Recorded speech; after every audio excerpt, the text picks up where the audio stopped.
Tandaan po natin, ang salita ng Diyos ay para sa lahat. Mayaman ka, pulubig ka, mahirap ka. Kahit sino ka pa man, namatay si Jesus sa iyo. Kaya maliwanag po ang salita ng Diyos sa John 14:6. Jesus ang daan, si Jesus ang buhay. Walang makakapunta sa Ama maliban tanggapin mo si Jesus bilang Diyos mo tagapagligtas. Kaya po hindi relihiyon ang dala namin. Magkaroon po kayo ng personal na relation with the Lord. Tanggapin mo siya. Personal, isa-isa po ang kaligtasan. Wala pong magliligtas sa atin. Pera natin, kayamanan, kotse, wala pong maiiwanan po yan pag dumating na po yung Great Tribulation, yung Big One. Yung mga bituin, buwan, maglalaglagan, may malalaking yelo na tipak ng snow na magbabagsakan. Mangyayari po yan sa Great Tribulation. Kaya po tayo pinaghahanda. At ang panahon natin ngayon, yan ang gagaling ng technology. Pero yung technology na ginawa ng tao, siya rin ang sisira sa mundong ito. Marami ngayon na man-made na ulan, man-made na araw, man-made na moon, man-made na tsunami, man-made na earthquake. Dahil sa galing ng teknolohiya. Subalit ang Diyos ay may kapangyarihan, alam ng Diyos. Lahat ng nangyayari sa mundong ito may kapahintulutan ng Diyos. Dahil nakasulat sa Mateo 24, kailangang matupad ang mga nasusulat. Kaya po, ang magagawa lang namin, ikaw at ako ay manampalataya para maligtas sa padating na kahirapan. Basahin niyo po ang Mateo 24. Nakasulat po dyan ang mga mangyayari. May mga himala kayong makikita. May magsasabi sa inyo, nando si Jesus sa bahay na yon. Huwag kayong maniniwala. Dahil lalabas si Antikristo. Magkakaroon ng one world government, one world currency, one world religion. At nag-uumpisa na po sa ibang bansa ang digital ID. Without digital ID, you cannot buy food, you cannot sell, you cannot go everywhere without the digital ID. Because ang digital ID, yan yung tatak ng halimaw. Yan yung sinasabang beast system na maraming tao ang nadaya. Kaya po pinapasabihan namin kayo, we are living, pakunti na po ng pakunti ang oras, ang panahon. Binibigyan po tayo ng Diyos para makapaganda, para makasama ka po sa pagdagit sa rapture na mangyayari. For 7 years, magkakaroon ng kahirapan. Doon sa 3.5 years, may mangyayari pong pagdagit na rapture. Mawawala po ang mga mananampalataya at yung maiwanan. Sa rapture, kawawa po sa kamay ni Antikristo.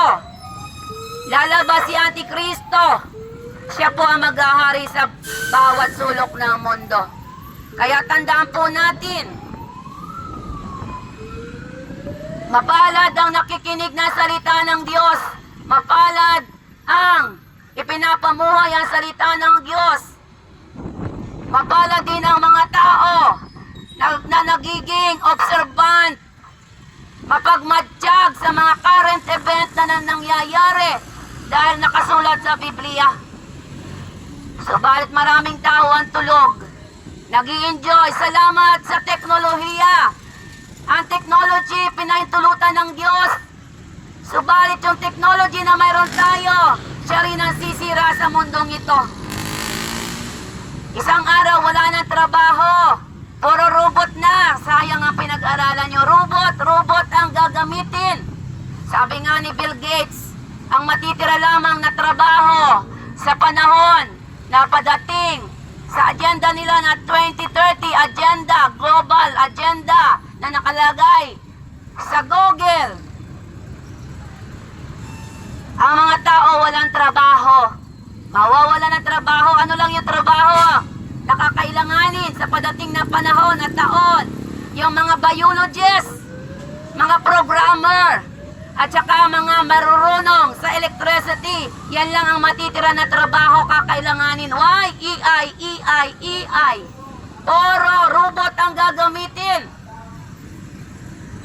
Kaya po, Napakahalaga. Nagising ang mga tao sa panahon natin. Maraming natutulog ngayon. Hindi nagbabasa ng Biblia. We are living in the last days. Palapit ang pagbabalik ng Diyos. Tingnan niyo po ang nangyayari sa ibang bansa. Panay ang meeting. Panay ang meeting ng bawat bansa na magkakaroon ng kapayapaan, pero hindi pala kapayapaan at digmaan ang mangyayari. Wake up! Tingnan nyo ang mga balita ngayon. Nakasulat po sa Biblia yan. The only things we need now is Jesus. Jesus! Repent from our wicked ways. Accept Jesus Christ para matanggap mo ang buhay na walang hanggan. Kaya po kami nangangaral para masalba pa po kayo, yung kaluluwa nyo. Jesus love your soul. Concern ni Jesus yung kaluluwa mo. Gusto ng Diyos na maligtas ka sa padating na kahirapan na hindi pa nararanasan ng mundo. Pansamantala lang po. Salamat, malaya tayo. Manalangin po kayo na hindi muling i-lockdown dahil sa Nipah virus na yan. Kawawa ang mga tao. Pera-pera lang yan. Takutan. Pero yung may Kristo, hindi natatakot. Dahil yung takot ay kay Satanas. Ang sabi ng Diyos, do not be afraid. Do not be afraid. I am with you. So panghawakan natin ang pangako ng Diyos. Hindi ka pababayaan ng Diyos. Iiwanan kung ikaw at ako mananampalataya sa Kanya. Kikilalanin mo si Jesus na Diyos mo, tagapagligtas. Kahit anong mangyari sa mundong ito, ililigtas ka ng Diyos. God is faithful. Jesus Christ is the light of this world. Pero ang mga tao gustong-gusto sa dilim. Napakabuti ng Diyos. Habang siya'y nakapako sa cross, ikaw ang inaalala, iniisip ng Diyos. Nakadipa siya doon sa cross. Sinipa, dinuraan, nilagyan ng kurunang tinik. Why? Because He loved you so much. Hello, wake up! Ang Diyos ang number 1 na nagmamahal sa atin. Si Satanas pumunta dito sa lupa. Sa John 10:10 to kill. Pumatay, magnakaw at magwasak. Kaya tingnan niyo po ang mundo. At daming namamatay, nakakaawa po ang tao. Kaya lamang po kahit kami nangangaral dito, kung hindi naman po kayo maniniwala kay Jesus Christ, kawawa po kayo. Nakakaawa ang mga tao pagdating ng panahon, iiyak po kayo, huli na. Kaya nawa po yung mga puso ninyo sa panahong ito, huwag niyong patigasin habang may araw pa. Pagdating po ng gabi, mahihirapan po ang mga tao. Kasi hindi po kayo nanginig sa panawagan na mahal po kayo ng Diyos. Kaya po kami nangangaral ng salita ng Diyos kahit sa mga kalye. Kahit kung minsan kami tinataboy. Pero dahil because love you so much, nagbabahagi po kami ng pag-ibig ng Diyos para kahit isa sa inyo maligtas. Pero kayo ang magdidesisyon. Kung gusto niyo maligtas, kayo po ang magdidesisyon. Inihahain lang sa inyo ng Diyos ang regalo na buhay na walang hanggan. Kayo po ang magdidesisyon. Pero kung magmatigas po kayo, wala kaming magagawa. Hindi po namin kayo maiiligtas. Tagapagsalita lamang po kami para kayo'y makarinig ng pag-ibig ng Diyos. Kailan kayo gigising? Palapit na palapit ang kadiliman at naandyan na ang katiliman. The only hope that we need is trusting God. Manalig at manampalataya sa Diyos habang may panahon pa. Lahat ng bagay na nangyayari dito sa mundo, mawawala po lahat. Ang kaligtasan lamang po ang pinakamahalaga. Kaya mga tao, ito po yung panahon na kailangan nating manumbalik sa Diyos habang binibigyan po tayo ng pagkakataon na manumbalik. Kasi hindi nyo gugustuhin pagdating ng panahon kapag lumabas na yung Antikristo. Kawawa po ang mundong ito. Buong mundo po ang mangyayari sa propesya. Darating ang panahon, magtatagutom. Ang mga tayo magpapatayan sa pagkain. At kahit yung anak mo, kakainin mo sa gutom. Kaya po, ang pag-asa na lang ng tao sa panahon ngayon, tanggapin mo ang Panginoon para maligtas ka. Kaya sa hapong ito, tandaan niyo po, 3 bagay na iiwanan ko sa inyo. Mahal kayo ng Diyos, pero kayo ang magdidesisyon sa inyong buhay. Kung ano yung piliin nyo ngayon, yun ang patutunguhan nyo. Kung tinanggap nyo ang Diyos, makakamtan mo yung langit na pangako ng Diyos. Pero kapag inireject mo si Jesus, doon ka itatapon sa dagat-dagatang apoy. Kaya po tandaan natin, mahal na mahal po kayo ng Diyos.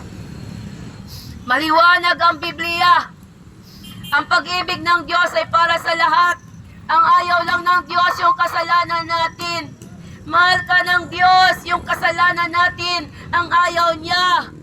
Pero kung tayo magsisisi, patatawarin po tayo ng Diyos. Kaya sa hapong ito, 3 bagay, ABC. Kung gusto mo na maligtas ang iyong kaluluwa, now is the day of your salvation. Before it's too late, Magdesisyon po kayo habang pwede pa. Ino-offer po ng Diyos ang kaligtasan. Hindi po relihiyon. Una pong gagawin natin para matanggap ang regalo na buhay sa langit. Letter A, accept Jesus Christ. Tanggapin natin si Jesus, personal na Diyos. Tagapagligtas, wala pong ibang Diyos. Wala pong Diyos na namatay at nabuhay sa mga patay. Only Jesus Christ is the Savior. At kung ikaw at ako, tatanggapin siya sa buong puso natin, ibibigay po ng Diyos ang regalo na buhay sa langit. Mamatay, mabuhay. Isasama ka sa langit kapag si Jesus ang iyong ginawang tagapagligtas ng kaluluwa. Letter B, believe Jesus Christ is Lord. Kapag ikinonfess po ng ating bibig na si Jesus ay Diyos, makakasumpong ka po ng kaligtasan. Sabi sa Roma 10:9, kapag ikaw ikinonfess mo na si Jesus ay Lord at naniwala ka na nabuhay siya sa mga patay, ililigtas ka niya sa padating na kahirapan. So napakalaga po ng paniniwala mo, pananampalataya mo, pagtitiwala mo kay Jesus mo ibigay.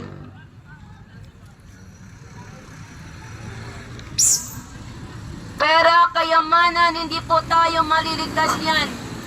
Only in the name of Jesus Christ. Kung sino yung namatay sa cross, siya po yung tagapagligtas. Letter C, pangatlong bagay na dapat nating gawin para tayo matanggap ang regalo na buhay na walang hanggan. Confess. I-confess na ang ating bibig na tayo makasalanan. Lahat tayo makasalanan. Roma 3:23. Wala po nakarating sa kaluwalhatian ng Diyos. Lahat po tayo makasalanan at nangangailangan po tayo ng kapatawaran ng Diyos. Ang lumalapit sa Diyos, hindi niya itataboy. Kaya po kami nagbabahagi. Kaya po, ibinabahagi ang pag-ibig ng Diyos sa inyo para po makapag-isip pa tayo at makapaghanda sa padating na kahirapan. Kaya po basahin niyo ang Biblia sa Pahayag 13, sa Mateo, sa Daniel, nakasulat po lahat diyan ang mangyayari sa mundong ito. Kayo po ang magdidesisyon. Ang utos ng Panginoon, humayo kami, ibahagi sa lansangan, sa palengke, sa jeep, sa maraming tao. Kung saan maraming tao, doon ibahagi si Kristo para maligtas pa po kayo. At kapag ikaw at ako, may isang nanampalataya, tuwa-tuwa ang mga anghel sa langit. Nakatingin ang Diyos sa mga oras na to dahil siyang may utos na ibahagi ang kaligtasan sa mga tao. Ang Diyos po ang nagliligtas. Kami lamang po ang tagasalita. Kaya po sa hapong ito, tandaan niyo po yung tatlong bagay. Tatlong bagay para po matanggap niyo ang regalo na buhay na walang hanggan. Accept Jesus Christ as your Lord and Savior. Believe, have faith in Him. And confess, we are a sinner. Ang nagpapakumbaba sa harapan ng Diyos ay hindi niya itataboy. Kaya sa gabing ito, sa hapong ito, kayo po ang magdidesisyon. Come to the living water, come. Lumapit po kayo sa tubig na nagbibigay ng buhay. Si Jesus ang tubig, si Jesus ang tinapay. At kapag uminom ka ng tubig na regalo ng Diyos, hindi ka mamamatay. At kapag kinain mo ang tinapay, si Jesus yung tinapay ng buhay. Kapag tinanggap mo si Jesus, hindi ka mamamatay at bibigyan ka niya ng buhay na walang hanggan. Hindi po edukasyon, hindi pera. Walang tao magliligtas sa atin kundi personal mo na tanggapin si Kristo bilang Diyos at tagapagligtas. Kaya po sa hapong ito, salamat po sa inyong pakikinig. Kayo po ang magdidesisyon. Pag-uwi ng inyong bahay, pwede kayong magbasa. John 3:16, Ephesians 2:8-9, Jeremiah 29:11, Roma 3:23. Basahin niyo po ang mga yan. John 14:6, para patuloy niyong maunawaan na ang pag-ibig ng Diyos ay para sa lahat at siya po ay babalik. Babalik po ang Diyos. Prepare. Get right with God before it's too late. Salamat po sa inyong pakikinig. Mananalangin po ako.